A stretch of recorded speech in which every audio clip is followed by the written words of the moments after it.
بسم الله الرحمن الرحيم. السلام عليكم ورحمة الله وبركاته. Welcome everyone to today's class. This class is for the first secondary grade in English subject. For the second semester, it is the revision from Unit 2 from the book Mega Goal 2. It is prepared by Abdullah Hussein and presented by me, Mazna Harbi. So everyone. Our objectives in today's lesson, we're going to read a conversation, and then also we're going to read a text called Money, Is It a Blessing or a Problem? And then we're going to read some words and expressions that related to money. And the last thing, also we're going to talk about form, meaning, and function that we also took in this module. So welcome everyone. And let's begin.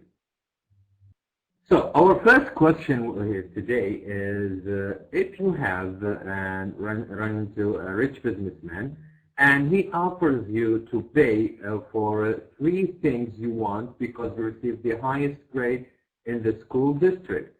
Okay, so if he offers that he would like to pay anything you want, okay, just name any 3 things that you would like. Okay, because it's as a reward for you earning a high grade. So what would that be? What would you ask for if you run into this rich businessman? Well, in the previous lesson we talked about this and we said, well, probably what we, let's say, most people would ask is for example, a very random thing, like what mostly people wanted, like for example a new car, a new house, and also a prepaid trip, for example, around the world. So basically this is what most people would tend to choose. So this is obviously what we chose last lesson. So now we do have a conversation, okay, and I'm going to read this conversation, and what I would like you to do is just to note how would plus you and could plus you are introducing questions, and then we're going to have a simple practice on it. So let us begin. The conversation is between Yusuf and Michael. So, and they are discussing about some guy who won $1 million prize. So let's read. Yusuf, some people really have all the luck. I read about this guy who won $1 million prize on a TV game show. Well, Bryce, now to me, know what to do with so much money. You wouldn't know what to do with so much money. You have to be crazy to say that. If I won that kind of cash, I would know exactly what to do. I have it all planned out.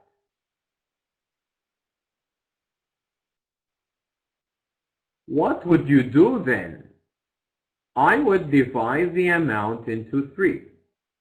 I would give 1/3 to my family. Another 1/3 I spend on traveling to places I have always dreamed of visiting. I would buy a house for myself and a new car, and I would have a pool. And what would you do with the rest? So this is basically the conversation that was between Yusuf and Michael, and how and to give you some summary of this conversation is how Michael and Yusuf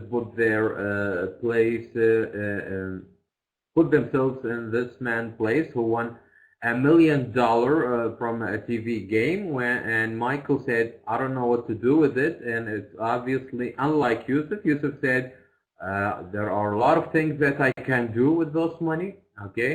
And Michael is still wondering what exactly is Yusuf going to do with the rest of the money. So obviously in this conversation we ran into some vocabularies, a very important one. For example, the first one is this guy, which means it's an informal way to say this person. Next we have the expression to me, and to me means in my opinion, and when you want to introduce your opinion, present your opinion, we use to me. And also, you wouldn't know, this is echo question to confirm what was said, here to show disbelief. So for example, if you didn't believe something, okay, and just want to double check if you can hear it, you can say you wouldn't know, okay. This is the beginning of the question that you would use. And also, have a ball, it means have a good time. It means to have fun and enjoy your time. So this is basically the vocabularies that or the phrases that are important in the text in the conversation that we just read. Okay. So now we do have a couple of questions regarding both or regarding the conversation. The first one said, "Who won some money and how did the people win it?" Who won some money and how did the people win it? So actually, the one who won money is some guy from a TV game show, and he won $1 million. He won $1 million. And the second question, what would Michael do with $100 million? Well, according to the conversation, Michael said that with $1 million, he didn't know what to do with it. $1 million, Michael would not know what to do with this kind of money. The third question said, what two things would Yusuf do with $100 million? Well, Yusuf talked about when he earns a $1 million that he would give a third to his family, a third to buy a house, to buy a car, and spend the rest of it to travel to places he always dreamed of visiting. So this is basically what Yusuf said if he earned that kind of money and the same amount. So again, to check our answers, well, the first one, as we said, a guy won $1 million prize on a TV game show, and a family also won 100 million as a prize. And to answer the second question, Michael says that he wouldn't know what to do with so much money. He was having, or actually he had no idea about this. And the third one, Yusuf would give 1/3 of the money to his family on the condition that they wouldn't ask for money ever again, and he would spend 1/3 on traveling to places he has always dreamed of visiting. So now we also have another text, but before we read, winning money, of course, as a prize could bring the winner problems. Do you agree or disagree with this statement, and give reasons? Make a list of problems you think might be mentioned in the article below, then scan the article and see if it mentions the same problem. So to answer the first part of this instruction, winning money can cause a problem. Yes, I believe it can cause. I agree with the statement, and the reason I can give is because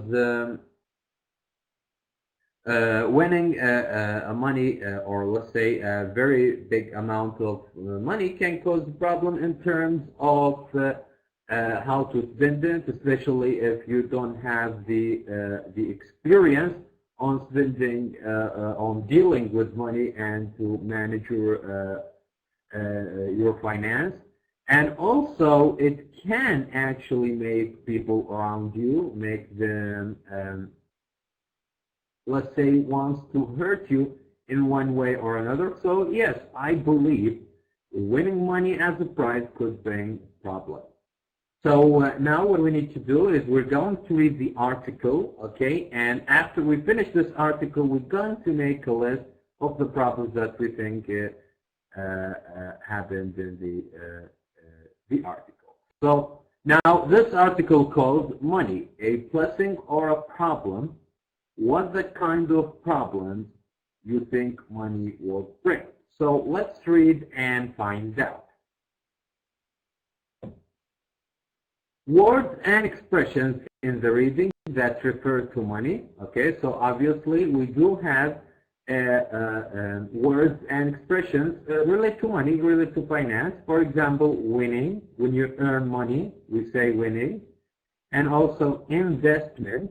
Investments means a situation when you can spend your money or pay the money you have in order to get revenue. This is what we mean by investment.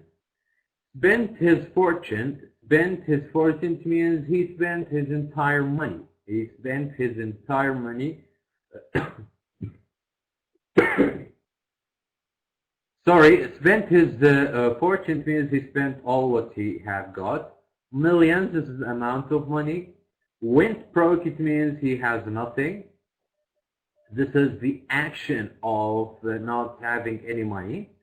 And financial decisions are the means the kind of decisions or the kind of choices that you choose when it's come with money. Bankruptcy, it means this is the noun of went broke. Bankruptcy means not having anything.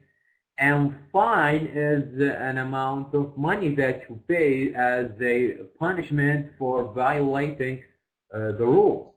So those are mostly the words and expressions that related to money and what mentioned in this module from the book.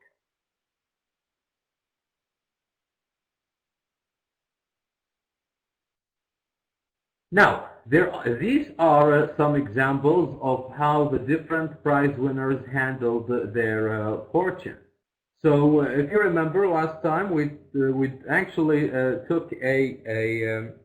we read a text regarding how people who won a prize from a TV game show and how actually did they spend their money.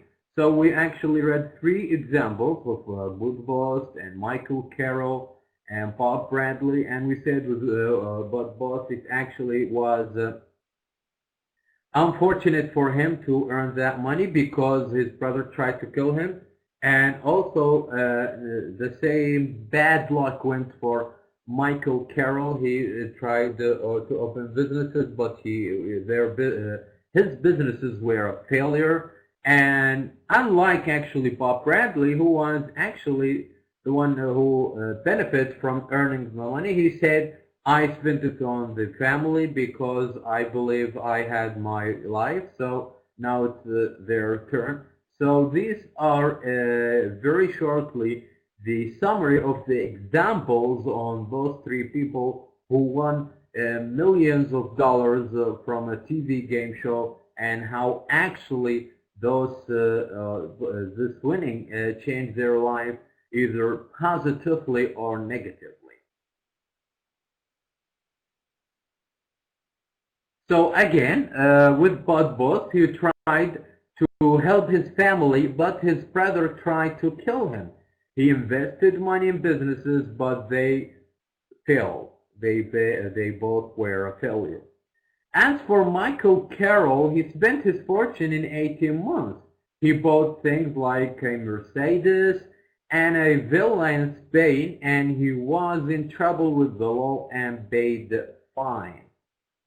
And for Bob Bradley, he actually gave a huge amount of money to charity. He didn't buy things for himself. He gave the money to make the dreams of his family and also his friends come true. So this is again the summary of those 3 people who earn money from a TV game show and how it actually changed their life. So also in the function, for meaning and function section, we did talk about count and non-count nouns, and we said that what we mean with count are the nouns that can be plural, can we count them, and non-count nouns are the kind of nouns that cannot be counted or we cannot change them into a plural form. So now we're going to talk about the count nouns. So the count nouns actually name things that you can count. For example, 1 Saudi riyal, 2 Saudi riyals. So now we understand that riyal is a countable or a count noun because we can change it into the plural form. So it has a singular form and a plural form. So this is what we can call a count noun or count noun. So here we have examples on count nouns. Okay, so as you can see here are examples of count nouns. Okay, both in the singular form and the plural form. So for example, in the singular form, we have a coin, a wish, a prize. This is a count noun from singular form. And now if we change it to a plural form, it's become like this. 2 coins, 3 wishes, 4 prizes. And as you can notice, we can change them into plural form, then they are, we can consider them count nouns. On the other side, non-count nouns are the kind of nouns that cannot be changed into plural form. For example, money, we cannot change it into plural form. It only has one form and it cannot be counted. Also news, information. So those are examples on the nouns that cannot be counted. And here, regarding the non-count nouns, so name things, those non-count nouns actually name things that you cannot count, as we said, like advice, rice, tea, information, news, money, and also there are other 2 particular notes that we should be careful, we should pay attention to it. The first one is that in the non-count nouns, they do not use, or we cannot use a or an. So for example, we cannot say a money. We cannot say a money or a news or an information. No, we cannot say this, okay, because it is an in-count noun. The second note is they don't have plural forms. As we said, we cannot change them into plural form because they are a non-count noun. So now, mark the nouns with C for count and N for non-count in the following exercise. So now we do have 10 words. What we need to do is to just try to divide them into count nouns and non-count nouns. We have shopper, bargain, a price, a market, livestock, produce, spice, carpet, jewelry, and fish. So let's see. So shopper, this is something that can be counted. Shopper means the person who do shopping. Bargain can be counted. We can say bargains. And it means deals. Prices, it means the amount of any item. Market, for example, different markets we have. And livestock is actually life of animals, as we may say. So this is something that you cannot be counted because they only have one life. Produce as well. Okay, when you make something, it's only once. You cannot actually count it. Spice are the kind of flavors we add in the food. Carpet, okay, it's the furniture. Furniture, of course, can be counted. Jewelry and fish, unlike what people said, it's actually they are a non-count noun.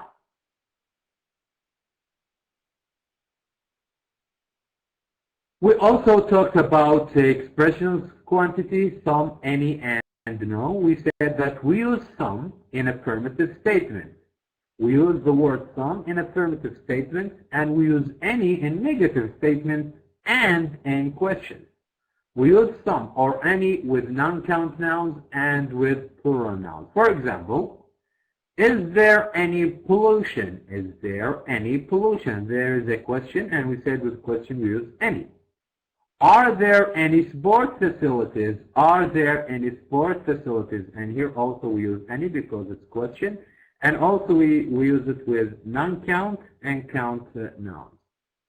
With affirmative statements, for example, there isn't any pollution. We use any because it's a negative. There are some sport facilities, and we use some because it's affirmative. The third column, there is some pollution. We use some because it is a affirmative. And the last one, there aren't any sport facilities. We use the any here because it is a negative statement with non-count and plural form. And we use no. This is also another expression quantity. We use no with non-count and plural nouns in affirmative sentence to give a negative meaning. So, for example, there is no crime. This is we can call it an affirmative sentence, but actually it has a negative meaning, okay? And can be replaced with this sentence, there isn't any crime. The same goes for the second example. There are no recycling facilities. There are no recycling facilities. Can be replaced with there aren't any recycling facilities. Thank you very much and have a great day.